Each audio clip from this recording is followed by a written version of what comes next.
The creepy janitor. Okay, so to start off, my mom is a teacher at a small town elementary school. At the time, she taught first grade, and after school, instead of riding the bus, I would go to her classroom.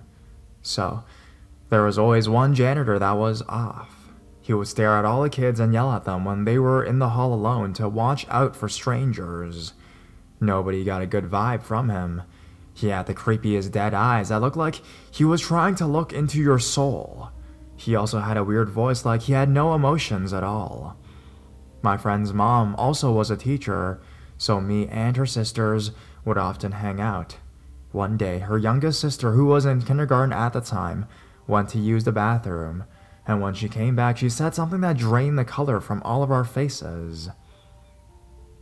The creepy guy asked if I was in there, and I said yeah, and he still came in.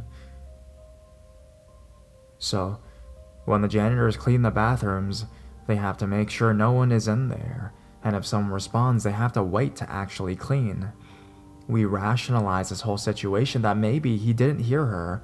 He always did a little stuff like that, and it creeped us out, but we thought he was just a creep, right? A few months later, we found out he was being transferred to a new school, and that was a relief. Years go by without anything strange happening, until I noticed cops outside every entrance of the schools. I asked my mom why they were there, and she told me that Stevie the janitor was caught sneaking into the girls' locker rooms and attempting to rape the two girls that were changing. When he was arrested, he said that he would kill the principal, the superintendent, and anyone who got them fired.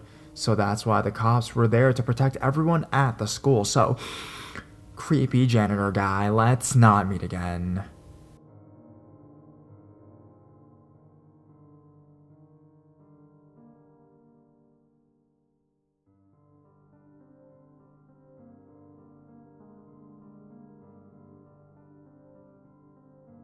The overtly religious janitor. I attended a family reunion recently, and I saw a distant cousin of mine, early to mid-20s, and he told me a story about an experience he had during his third year of high school. Let's call my cousin Francis. Francis was 5'4" and thin for a 17-year-old kid at the time, making him prone to injuries and broken bones. Apparently, during his third year of high school, the school he attended just hired more janitors. Totally understandable, because it was big and they didn't have enough staff.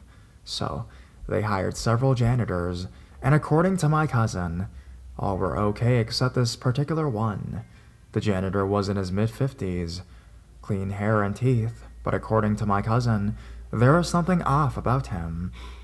The guy would always carry a cross or some sage on him whenever he cleaned up classrooms, and would tell the students things like, "God bless you." He would always mumble biblical quotes under his breath. At first, a lot of the students didn't mind him. Francis said that many respected him, even though he did these things. One day, however, everything changed. My cousin and his 3 friends stayed behind after school one day to finish up a big project. The room was unlocked, but the teacher in charge left before she did. She told them to have that specific janitor to lock the doors for them when they were done their project. So, at the time, my cousin and his friends continued their group project until at one point, the janitor came in. What my cousin remembered, he said that the janitor was in a prayer pose and had his eyes closed. When he finished that, he watched them as they were leaving. After about 10 to 15 minutes of staring at them, he offered a lead to a religious sermon. My cousin said no because they had a project to finish at the time. Apparently, he didn't hear the no and decided to begin his sermon by saying that Francis and his friends are going to hell because they did not want to hear the word of God. The group was already frustrated because of this project being worth 25% of their grades, so they politely told him to leave. The janitor, of course, got angry as hell and just lost it. He basically ran towards my cousin and punched him in the face, knocking him down on the floor. Apparently, the janitor was strong as hell and placed all his weight on top of Francis. His friends tried to pry the janitor off of him because he had his hands around Francis's throat. As he's choking the life out of my cousin, he's yelling, "You devil! You will burn in hell for eternity!" Francis is wheezing and basically borderline unconscious, causing panic for his friends. I guess someone heard him because another janitor came in, a female, came in with a broom and beat him with it to push him off my cousin. The janitor gets pushed off and gives Francis enough time to be pulled away by his friends and carried off to the hallway. The female janitor calls for backup, and long story short, the principal gets police and the paramedics. The janitor was screaming religious stuff as he was carried out by the officers. It turns out that the janitor dislocated my cousin's shoulder and seriously bruised his neck and ribs. Francis stayed in the hospital for a number of days. That whole experience gave Francis trauma and he had to go to therapy for a few months. So in the end, the female janitor was awarded for saving my cousin, and what Francis told me, the janitor was serving a 15-year sentence for past crimes. Francis still stayed at the school and eventually graduated, still living around the area. He promises to never return to that school, so, overtly religious janitor, let's never meet.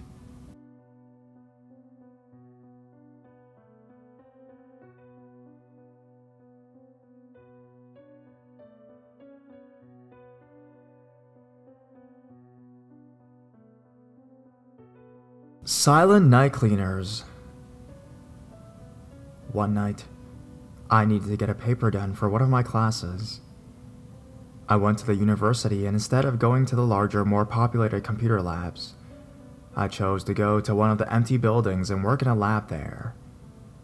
I lived in a smaller college town and didn't really worry too much about anything, even though, as a female, I was warned to not put myself in dangerous situations. Anyways, it was around 11 p.m., and I was busily typing when a student janitor walked into the room. He was tall, had a round figure and curly brown hair. He looked at me for a minute, without saying anything. I started to get an awful feeling in the pit of my stomach. I asked him if the lab was closing. He didn't say anything. He just left. I don't really know why, but I felt then that I was in danger and that I needed to leave. The building I was in was empty and on the edge of the campus. I was on the 3rd floor, so I started thinking about my options. I packed up my papers, logged out, and was putting my backpack on just as the janitor returned, but this time with a friend. My heart started racing, and I had the thought come to me that I should call my husband and pretend he was just downstairs waiting for me. At that moment, I dialed and started talking, even though it was still ringing. The janitor stepped into the room and watched me. His friend blocked my only exit. I spoke into my phone. "Hi, honey, yeah, I'm just coming down. Are you outside? Or did you come inside of the GE building to wait for me?" I looked at the friend, who looked at me with some hostility, but let me slip past him. I ran down the hall to freedom, never looking back.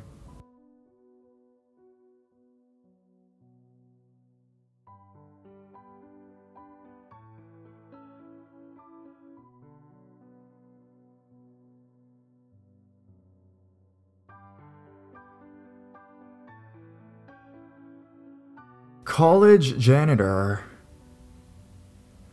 This is my first post, but I just wanted to get this off my chest because it's been a bad memory I've carried for 10 years now, and I want to write it and try to forget it. I was a junior at a small college and majoring in sociology, and I had most of my core classes in the same building, a really old single-story building that they tore down a few years after I graduated. There was a janitor that was always in the building. Seriously, morning class, evening class, he was always there. My friends and I mentioned him in passing, but just like, oh, he's kind of creepy, because he would stare. My first encounter with him was when I used a tiny computer lab one evening. There were a couple other people in there at the time, and the janitor came in with a broom and a dustpan. He started sweeping, but in a kind of nonchalant way, like he was just looking for an excuse to be in there. He moved around the room and seemed to be looking at what everyone was doing on their computer. I got this bad vibe and wanted to leave, but the damn printer wasn't printing my paper. So he gets to my row and starts sweeping like right under my chair. I was like, what the heck? But stared at my computer screen and just hoped that he would move on. He did, after like 30 seconds. Finally, my paper printed, and as he was just standing there smiling, I grabbed it and left quickly. Creepy, but I thought, lesson learned. No more late trips to the lab. I saw him almost every time I was in the building, but the only time he said anything to me was a couple weeks after that. He stared at me as I walked down the hall and then said, "I love you," as I walked out the door. Once again, I just stared straight forward. Fast forward a couple months, I was working with 3 other girls on a group project. We all had jobs in addition to classes, so our professor let us use one of the classrooms at night to work on the project. At 10 or so at night, one of the girls and I go out to get food for everyone because we know we've got a few more hours to go. We get back. The building itself is dark, but the bathrooms are within sight of the classroom, and I decide to go really quickly before diving back in. I walk in, and that creepy mother effer is standing there. Just standing there in the girls' bathroom, and he's staring at me with a smile. Even thinking about it now, I want to barf, but I turned and ran back to the room. We closed the door and called campus security. The campus cop shows up and looks around the building and is like, "There's no one here." He looks at me like I'm making it all up, so the other girls want to stay and keep working, but I'm pretty sure we're all going to get murdered at this point and just want to leave. They convinced me to stay. I wish I had the attitude then that I have now and went with my gut. So, the cop leaves, and we get back to work. An hour passes. We hear one of the heavy doors open, going out of the building. The girl closest to the classroom door looks out, and the janitor is there, and he says, "You look really beautiful tonight."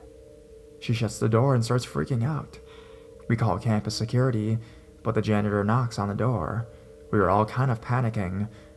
Like, should we pry open the windows and crawl out? Make a run for it? Try to overpower him? He says something on the other side of the door, but we can't understand it very well. We decide 4 against 1 is good odds, so we gather our stuff, we open the door, and he's at the water fountain. He says, "I love you," and we just run. We meet campus security in the parking lot. They won't file a report or take a complaint because nothing happened. And a side note, campus security went down in an internal investigation the following year, and all new staff was hired, new policy, etc. So, we still had to see this guy around the building, but we were all pretty traumatized. I was close with a woman who worked in student affairs and told her about him, and she was like, they all knew he was creepy, but he never actually touched anyone, so they couldn't do anything about it. It still pisses me off that this guy got away with stalking and freaking people out. Sorry. I just need to talk about that crazy, crazy night. I'm in another state now, so I don't think we'll ever meet, but if we do, creepy janitor, I swear to God, I will use every move I've learned in self-defense on your creepy ass.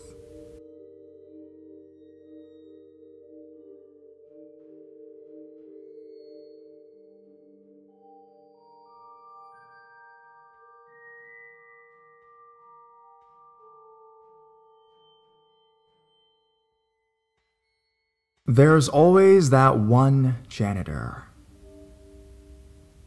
To fill you in before launching into the story, know that I'm an 18-year-old female, and this happened about 3 years ago, during my sophomore year in high school. I was a really, really awkward freshman. I am still pretty awkward, but I didn't do many extracurricular activities. But when I became a sophomore, I decided it would be fun to join my school's dance team. I don't regret that decision because it was fun, but it was the whole reason I would come in contact with one of the janitors, Mike. Mike was in his early to late 30s, heavy built, and his appearance was rather rough. He looked pretty intimidating to say the least. One morning, the dance team had to go outside to practice a routine we were to do at the next football game. We were going to the soccer field, and to get there, we had to go down a usually empty hallway. There weren't many classrooms down this hallway. Mike was the janitor who, in the mornings, had to watch one of the doors in that hallway in case any suspicious strangers tried to sneak in. Every morning, we had practice. We would all walk by him, but every single time he would stare at me and only me. Just staring at me. Staring me down. He didn't even try to hide it. His whole head would turn as I walked past him. Being the awkward kid I was, I would just smile and laugh nervously. One particular day, I was walking by and I had something in my hand. I started to try and get by him as quickly as possible because he was really creeping me out. I started to speed walk past when he suddenly got up from his seat and grabbed the thing in my hand and just frickin' stared at me right in the eyes. I tried to loosen his grip by tugging on the object, but he just wouldn't let go. I said, "What?" trying to sound mean, but pretty much failed at that. I'm a short, petite girl. I wasn't going to scare him. He eventually let go, and I just sped walk away. On another day, we were sent by our teacher to practice on stage because she had to take care of something for her other class. It was the whole team in the auditorium, but only the stage lights were on. So if you were standing on or near the stage, you couldn't see out into the seats. It was about 10 minutes until we had to leave, and I was standing in front of the stage, facing the rest of my dance mates. We were talking about something, and I said I had to add something to the conversation, so they all turned to look at me. As soon as they did, they all started laughing. I stopped mid-sentence, confused, then got a sick feeling in my stomach. I turned around, and Mike was standing right behind me, just inches away staring at me. Classic Mike, eh? I was startled, and jumped back, and he just sort of smiled creepily and started talking to my dance mates. A few weeks later, I'm sitting with my best friend during lunch. I'm just eating chips and laughing and talking with her, when I notice someone out of the corner of my eye leaning against the table to my right. I look over and it's Mike. He's not staring at me down this time, though. Instead, he's pretending he doesn't even notice me, staring out at all the people eating behind me. He's holding a soda, which he places on the table and ever so slowly slides it towards me, gets up, and walks nonchalantly away. My best friend and I just stare wide-eyed at each other for a minute before freaking out and leaving. Before I leave, I grab the soda. I don't know why, I just did. Before my next class, I tell my best friend who he was and what he had been doing. She tells me to tell my next teacher before class. I do, and she says I should tell my class principal. The whole time I'm thinking maybe I'm overreacting to all of this. And I know a lot of other people have said it in their stories, but you really do need to trust your guts sometimes. My guts were always getting all twisted out when I saw him. Anyways, I decided not to tell the principal because I think I'm just being silly. The next class period, I get called out by the principal. I was a goody two-shoes, so I knew I wasn't in trouble. I knew it was about Mike. I walk into his office, and he tells me to close the door and have a seat. My counselor is also present, and I like to think it was in case I had a mental breakdown or something like that. I don't really know why she was in there because she didn't do or say anything the whole time I was there. As soon as I sat down, I noticed there was a soda on the principal's desk. The exact same kind of soda Mike left next to me, flavor, brand, and all. Coincidence? Okay, probably. But I just thought I'd make note of it. Principal starts asking me a bunch of questions about what's been going on, and I tell him everything that's happened. I don't know if the principal actually did anything about it, but he must have because Mike stopped staring at me and messing with me. I'd see him in the hallway and he'd quickly look away. It was great. I eventually told my brother the whole thing, and he said he knew what guy I was talking about. He said he talked to him once, and during their conversation, another high school girl walked by, and Mike made a comment about her.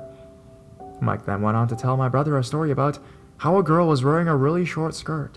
The teacher that the principal also had a similar story, but it was much worse. She liked to gossip, so I didn't believe her anyways.